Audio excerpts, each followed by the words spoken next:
Peace be upon you all, and thank you for being here with us tonight. What you just saw on these screens is not CARE Chicago. It is the tip of the iceberg of CARE Chicago.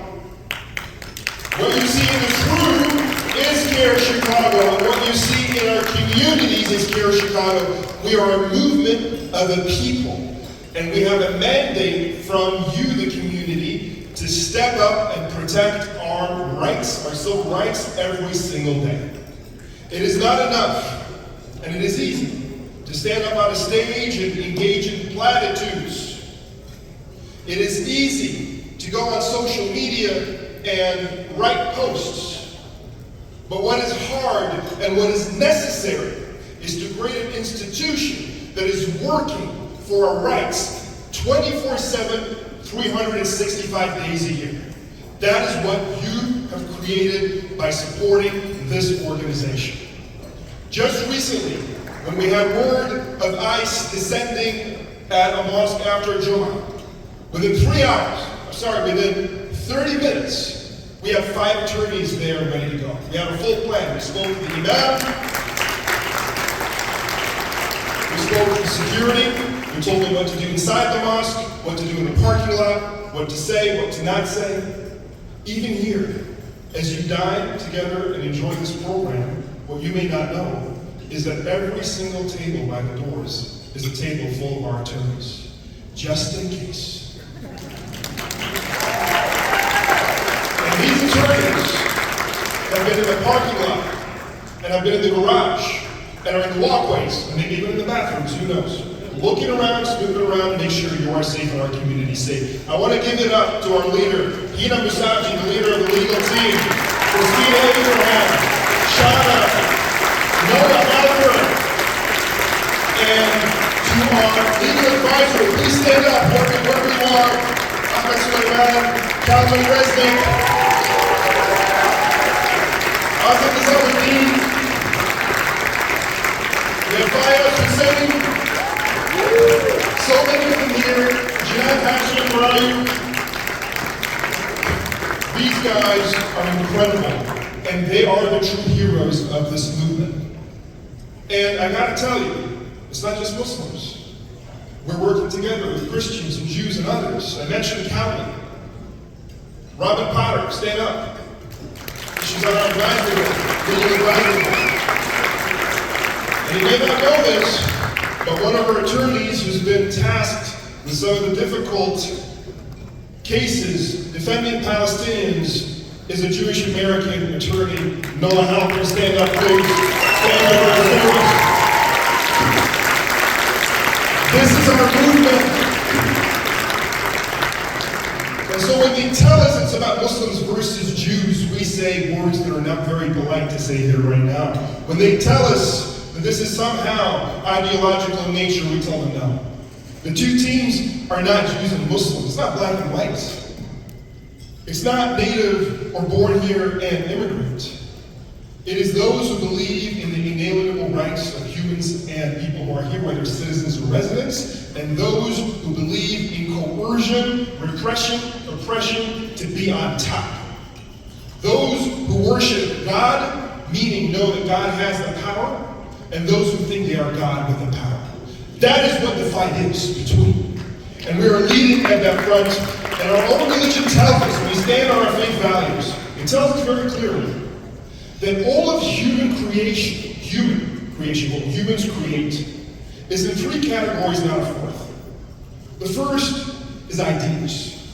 The second is words. And the third is action. And interestingly, everywhere in the Quran, God links the first and the second and skips the middle one. الَّذِينَ آمَنُوا وَعَمِلُوا الصَّالِحَاتِ. Those who believe, that's the ideas, that's the faith. And do good immediately. It goes to the action. And it skips the middle part. Not that the middle part is not important. I'm doing it now. I'm giving you words. We need to communicate. We can't communicate telepathically. The Quran itself is words. But words bridge things. They're not the point. The point is the action that is on the foundation of the ideas. And so we know what ideas we stand on. We stand on the idea that Muslim Americans are not a segment of the population, they're a cross-section of the American population. Because you don't tell me Muslims and blacks and Latinos and Asians, no. Muslims include blacks, Latinos, Asians, whites, South Asians, Arabs. We're a cross-section of humanity. This is a faith, this is not a racial group. We stand on the idea that human dignity is at the core of every human who is created. Not every American, not every Muslim, but by virtue of just existence, every human being. And so even as we debate legalities, is it illegal or undocumented? Should they be here or not be here? I'll let somebody else have that debate. Where I stand is every human deserves dignity. Nobody should be yanked out of the arms of their father or mother. Nobody should be treated like an animal. Nobody should be attacked just because they sought some level of refuge or some level of protection. And those who claim to be so legal and about legalities, and they're focusing on the consequences, not the roots of the problem, why aren't they focusing on the drug trade and the weapons trade that create the human situation that we're in now?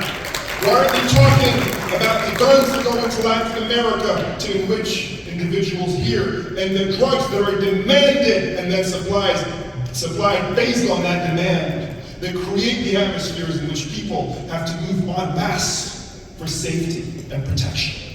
It's easier to go after the lowest hanging fruit, after the brown guy or the brown girl, and say, that's your enemy, that's the criminal, go after them, make America great again. We don't stand for that. We know better. We know our common humanity. My friends, this isn't just about a legal team. We have teams in all directions. We have the media team, and I want to give a shout out to Hafsa, who's been working incredibly hard over there and every day, as well as Jordan and Ahmed, our operations team, with William, and of course we have Alina now. Our legal team also includes individuals who studied abroad and came here and excelled and were able to get their LLM and are about to be barred, like our Shagufta right here has been absolutely incredible for our team.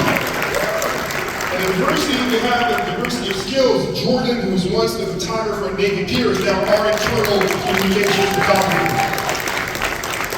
There's so many things you mentioned. Dr. Kodemi, you've been absolutely amazing as the force behind all of this. Thank you for that leadership. And Dr. Gloria Bajir, where are you? Also on our board, has been incredible. Guys, just to give you an idea of the strength of the individual in this great community, I want to tell you a short story about Eugene Ross. Over 30 years ago, I was 17 years old, and so was Eugene Ross. I had the privilege, you can say, the fortune of having parents and coming from a background where we were financially secure, got an education. I was able to graduate high school and college. I had guidance, and friends, and family, and community.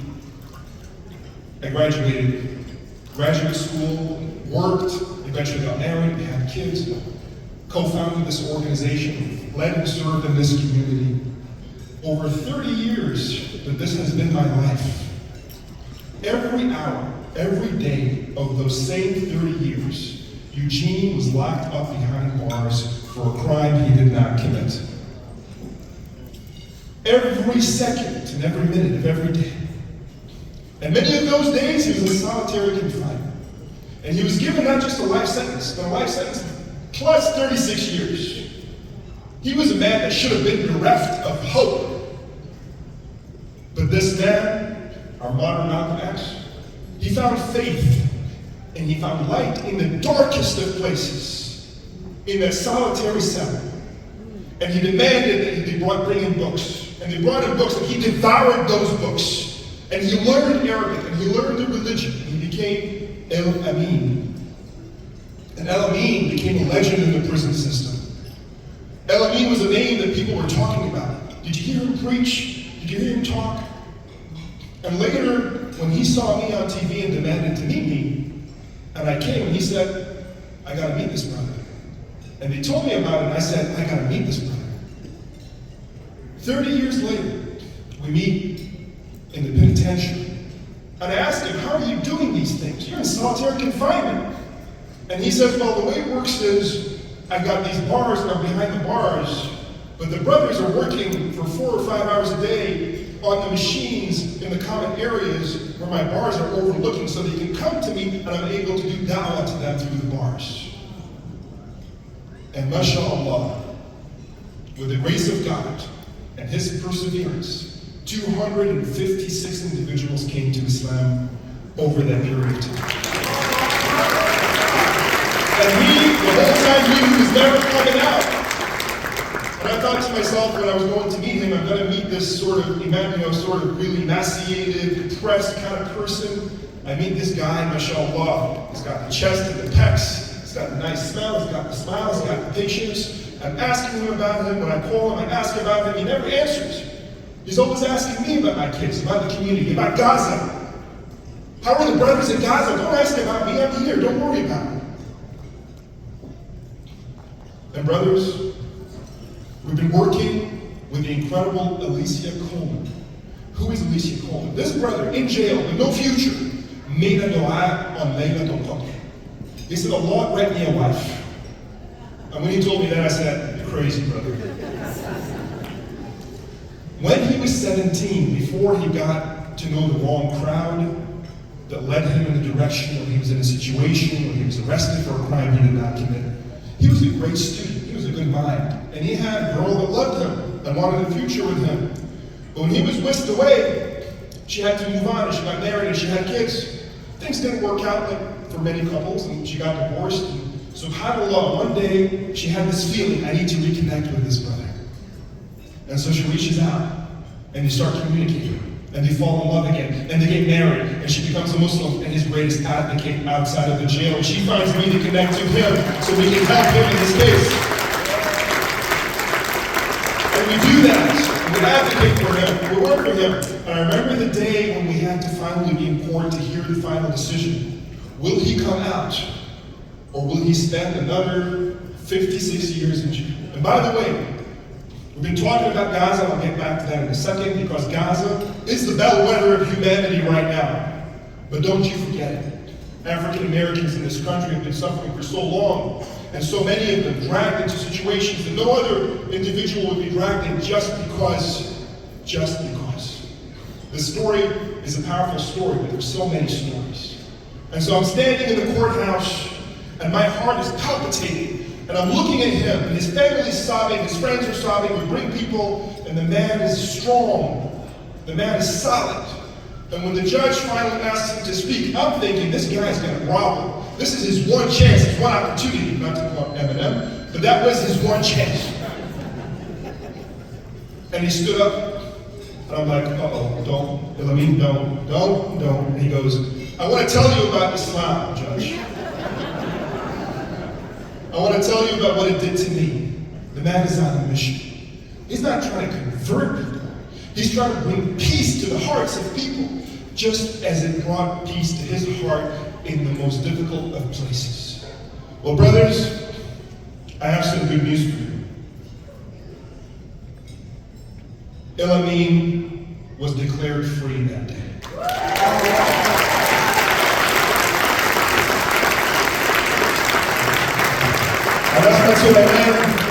I have even better news for you. He's sitting right there behind you. Stand up, El-Amin. Stand up, brother. Stand up.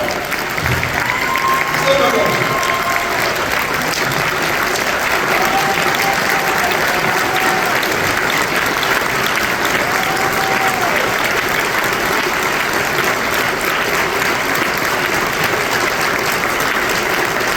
And Sister Alicia, stand up.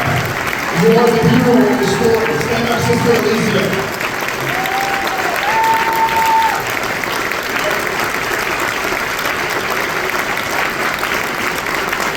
He hesitated. He doesn't want recognition. Please have a seat.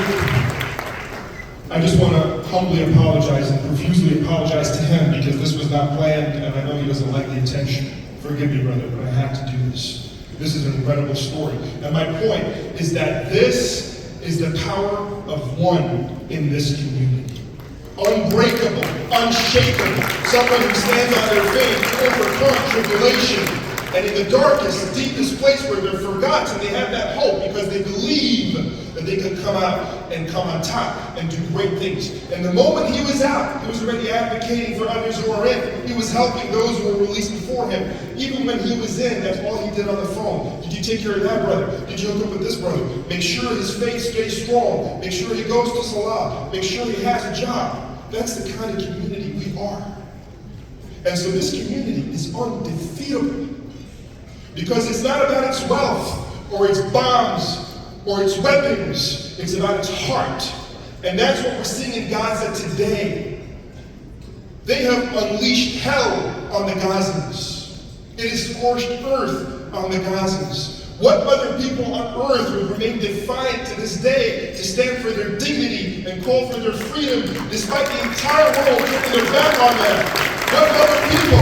I'm not worthy to mention their names. And they're changing the world with their defiance. They're changing the world one heart at a time. The truth is starting to shine through. Those who dared not speak are now speaking. Those who felt there was a taboo are now breaking this taboo, and it's happening on the left and on the right. It's happening in the streets and in universities. It's happening in social media and in broadcast networks, and it's happening in Congress, all because of the Gazan defiance that they dare to live, they dare to hope. And so darkness and coercion and repression seems to be a force, but it's a temporary force. And just like Elohim, the heart of our community will continue on the principles and the path that Allah has set for us, the straight path of goodness. We will not return cruelty with cruelty. We will not return hate with hate. We will not return ignorance with ignorance. We will extinguish fire with water. We will put out darkness with light. And we will put out falsehood with the truth, and this organization is vowed to do that every single day.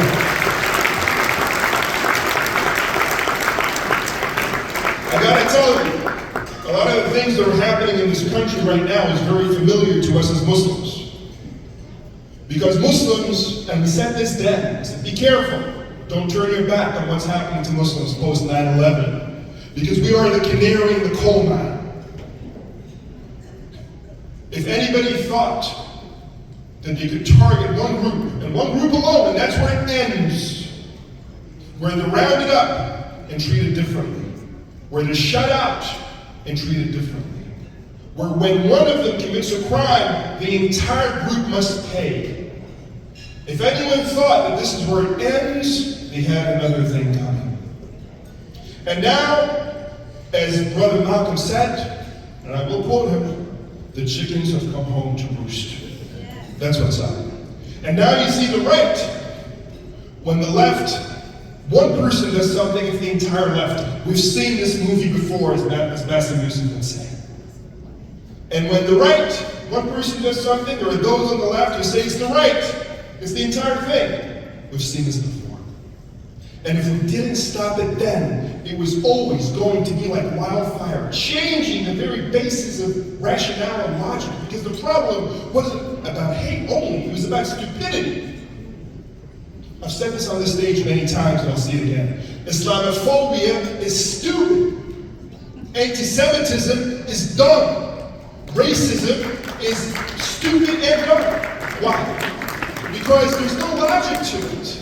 Imagine if you think this is platitudes, imagine if I go, I don't like this guy. You're like, why? I said, because he's tall. Well, what's wrong with that? There was a tall guy last week who did this to me. I mean, nobody in the right mind would think that this is a smart thing to do or say. But that's the logic behind Islamophobia and anti-Semitism and racism of any kind and bigotry of any kind. It is the failure to understand that the accountability of action is limited to the individual, especially in a criminal situation, and instead extends it to the entire group from which they come.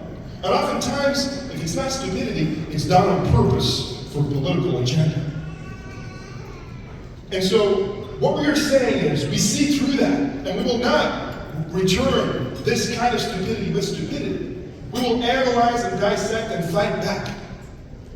And so, what we are seeing now is what happened to us happened to many in this country. And we are at the forefront.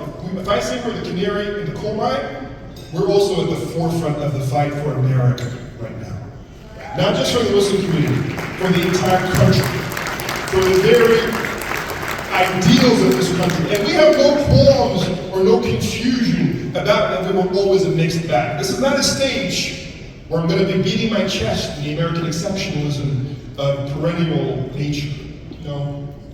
When this country was founded, and it had a great promise that I tip my hat to, the idea that all men are free and that freedom of expression is something that must be protected, freedom of religion, etc., opportunity, prosperity for the individual. That's great, and these things did happen. And yes, the majority at that time were white Christians. Because that's what we're being told today to justify MAGA, to justify the cultural wars, that this was founded by our people. You ever listen to Matt Walsh? It was my people. What are you guys doing here? Well, but also, let's be very clear. Your people had this thing where they had to genocide those before them, enslave those with them, and then demonize every other person after them in order to get what they get. That is also true. And as a result of that, we accept both realities as Americans, that we are this mixed bag. And we embrace those ideals of those who came before us, and we extend them to those who are with us and after us, and we fight back against the worst of us that was, is, and will be. That is the name of our game, and we have the ability to have this nuance. It isn't about groups, my friends. You know the funny thing? There is more difference, genetic difference, between two Asians than Asians as a group and whites as a group. More difference between two blacks than blacks as a group and whites as a group. This idea that we're divided as such has been forced into our minds and is circumstantial. It isn't an eternal truth. The eternal truth is that we share the majority of our DNA, and there's one race. The eternal truth is that we all hurt the same way. We all have the same fears and the same aspirations. The eternal truth is that I, in my everyday life, I'm not thinking if this soccer player, black, white, Latino, is he Muslim, Christian, or Jewish. I'm thinking that was a nice goal he scored. But then I walk out, and I step on political stages, and I gotta pretend like that's what I think about all day. And everybody else has to go along for the ride. And that's the name of the game now. And we're all stupid as a result of it. We're here to wake this country up, shake this country up, and say, you've been lied to all these years. And your protection is not in your money, your protection is not in your corporations, your protection is not in your weapons, your protection is in your ability to have empathy for one another and be kind to one another. Throughout history, the story has always been not the clash of classes, as Marx and Engels have said. It's a cute little story, but it's not the truth. And it's not one about race and religion. It's always been about two groups, not a third. It's always about those who believe there's strength in wickedness and those who believe there's a strength in kindness. These are the two groups that have only ever existed. And that is the fight today. When they had Jesus walk Jerusalem, he believed in the force of kindness and the strength of kindness against the strength of wickedness. When Muhammad, when Moses, when all of these great prophets, and after them, people of heart, that was their message. But the question is, can we finally have a story where the good guys win? Why is it always that the wicked are the ones who somehow usurp the power? You got Hitler and his crew, and somehow they come to the top. Stalin is the one that comes to the top. Bashar al-Assad is the one who comes to the top. These are minority individuals. And they're able to clamp down on the majority in this country. That's what we're seeing right now. Stephen Miller? Who the hell is that? To quote Jake Oiker when he spoke to a right-winger in Europe. Who the hell are you? Donald Trump? The casino guy? The apprentice guy? The Trump bacon, what was it that he sold? Trump, something. That guy? is the leader. How did he get there? And he has the power now. And we see this throughout history over and over again. And the good guys are always the ones who are rounded up, the ones who are huddled, scared, the ones who are in jail, the ones who are tortured. I'm tired of that story. I'm tired of that story. The reason why I signed up for this organization, because I had a cushy job as a consultant, is because I want to change that story. I want the good guys to win, the guys who believe in kindness and empathy. Because that's not naive. I refuse to believe that. I refuse to believe that. That is strength. But we have to empower it. We have to do something to empower that position and that outlook. We got to build these institutions. We got to hire these attorneys. We got to train these kids. By the way, this beautiful dinner that we have, and they run a tight show, I got to tell you. There's not one chair that's empty today. Okay? And there's 1,000 of you in this room. There's 157 that were on a waiting list. This doesn't happen often in Chicago. And the entire show was run by the staff and 65 of these young people. If you look to the back, raise your hands, guys. These are high school and college kids.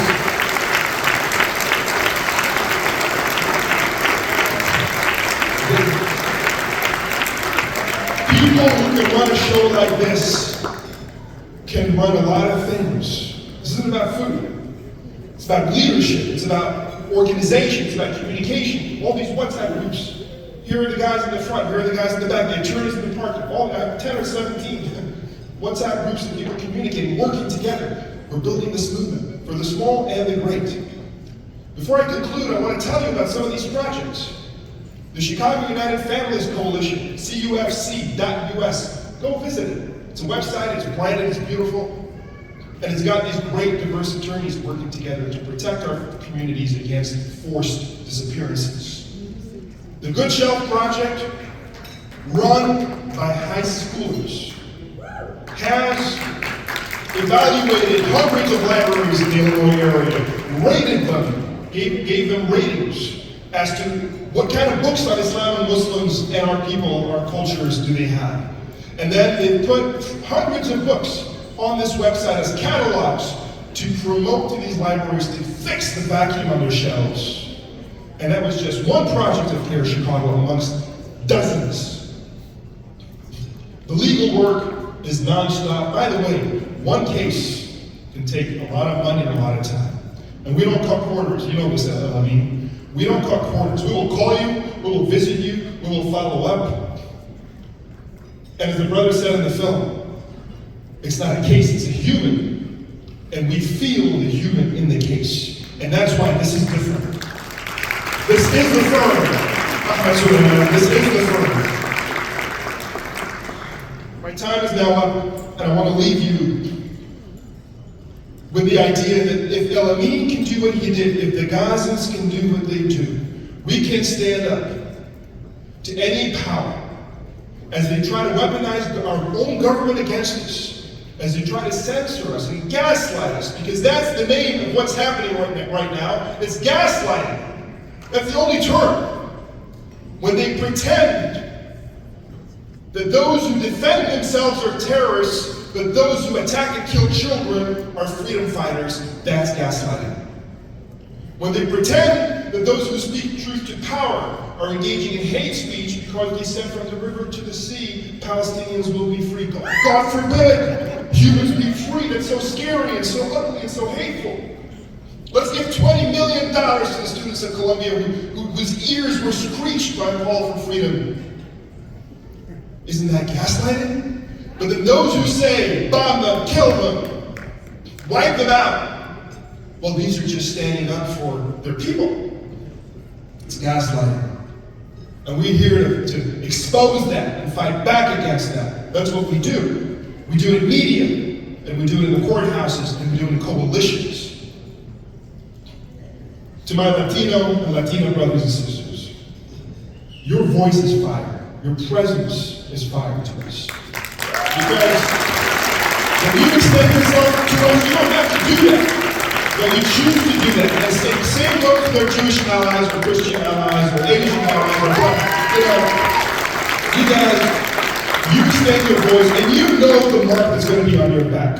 You've done this long enough. Even Megyn Kelly is beginning to understand the mark on her back when she speaks out. Even freaking Megyn Kelly.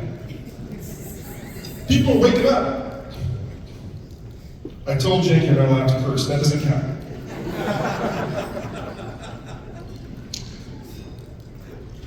I would like to invite my dear brother, Sheikh Hassan Ali, to come up and help us. Get your support. And as he comes up,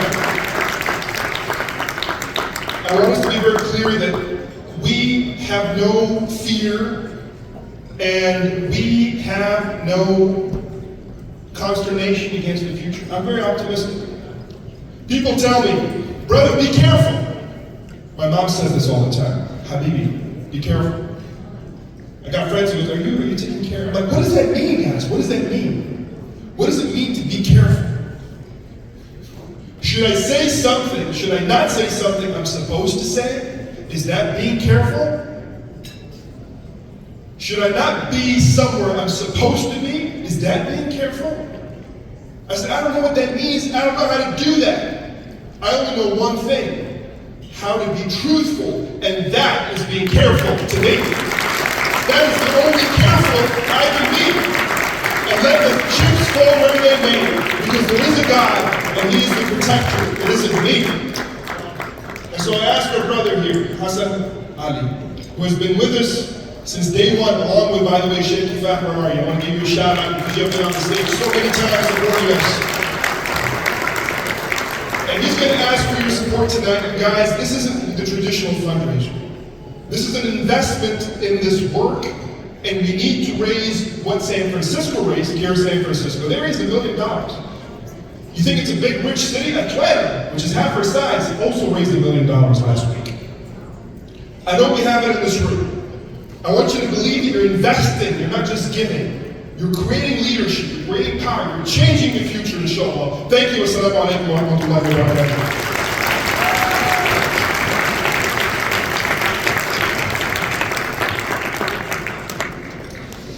Oh man, speaking after this very powerful and beautiful speech is a little like singing after Kulthum. You don't do it, you just don't do it. Assalamu alaikum everyone, my name is Hassan Ali. May peace and blessings be with all of you, my dear brothers and sisters, faith leaders, respected elders, honorable guests. I'm so honored and delighted to be with all of you here and to stand in front of you in support of an organization that has become the shield